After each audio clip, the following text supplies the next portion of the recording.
All right, here's the beginnings of the United States government. So the foundation, where they got these ideas, individuals that came to this country had to grasp and understand ideas from other countries in order to create what we now know as the United States of America.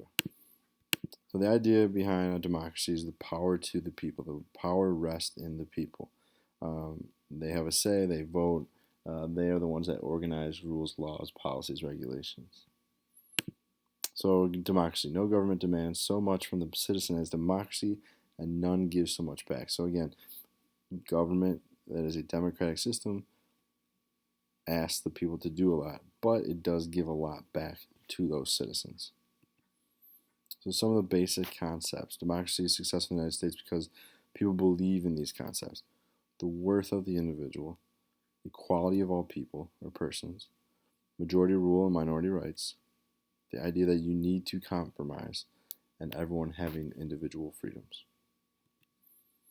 So the worth of the individual means recognizing every person, that every person is worthy to have a place in society and has a worth. And so, example could be taxes, but other things that people should be valued. So again, all these individuals make up the society that they vote people in, and then they run the government.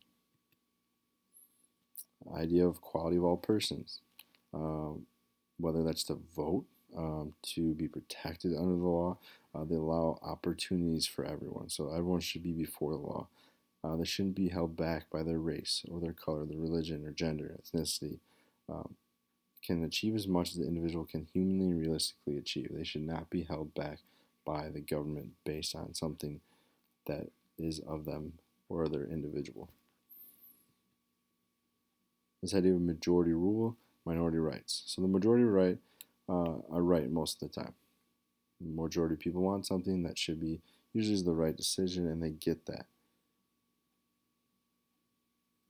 But again, are they always looking for the right answer all the time? So it's hard to determine.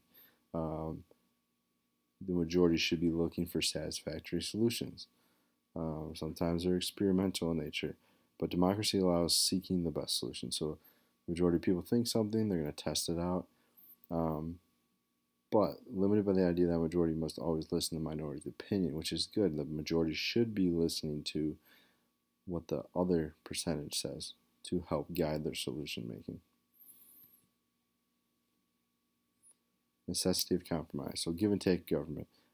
People should be going on both sides. It doesn't happen often today with public issues, but they should find the position that is acceptable to the largest number of people. They should focus on individual and equality of all, because not everyone has the same opinion. That's impossible to give everyone the same opinion. And there's always, rarely is there two sides to an issue. It's not black and white. It's very gray. A lot of different areas. There's different answers. Um, for an example, would be like public roads. So who pays for the repairs? People that drive on them, the government, the township, what county, what city, is it the state? A lot of different questions there. And then this idea of individual freedom. Democracy does not provide complete freedom for the individual. Okay, so there's some things you cannot do. And think about why we shouldn't have complete freedom.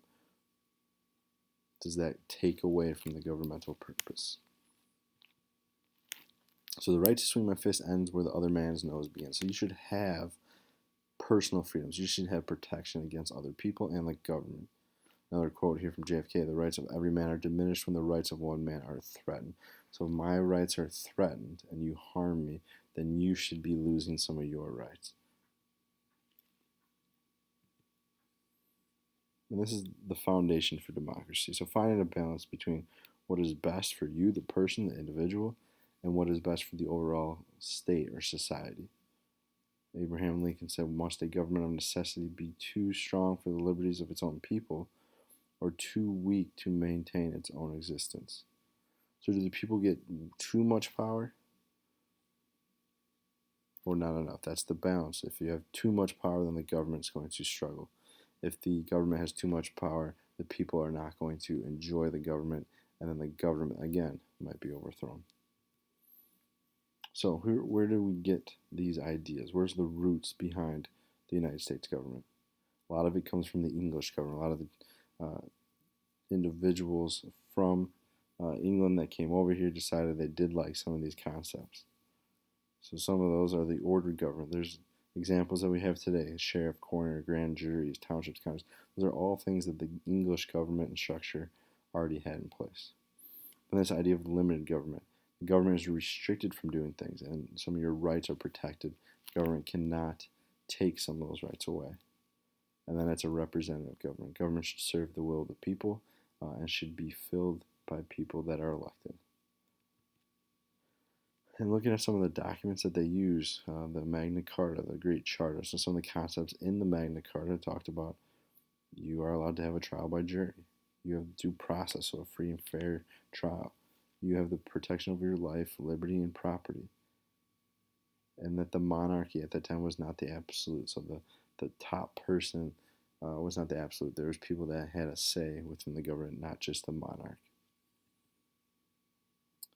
This document, the petition of right, the king could no longer punish people without the lawful judgment of their peers. So the idea of having a jury again, no martial law in time of peace. So if it was a peaceful time, you couldn't just take away the laws and take away people's rights for no reason.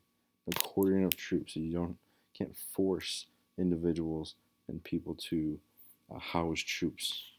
And then the monarchs need to obey the law as well. So you're not above the law if you're a monarch or a high executive.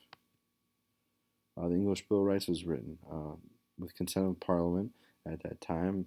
Um, the standing army in peacetime. You can suspend laws, levy taxes with the consent of Parliament, which are people that were voted in. So these things that protected the people from the monarch or individuals just doing things just because. Free parliamentary elections, so going to the polling station and being able to vote for free. The right to kind of talk about your grievances to the king. Right to fair trials, and then again, no cruel and unusual punishment. You can't be punished harshly for small crimes.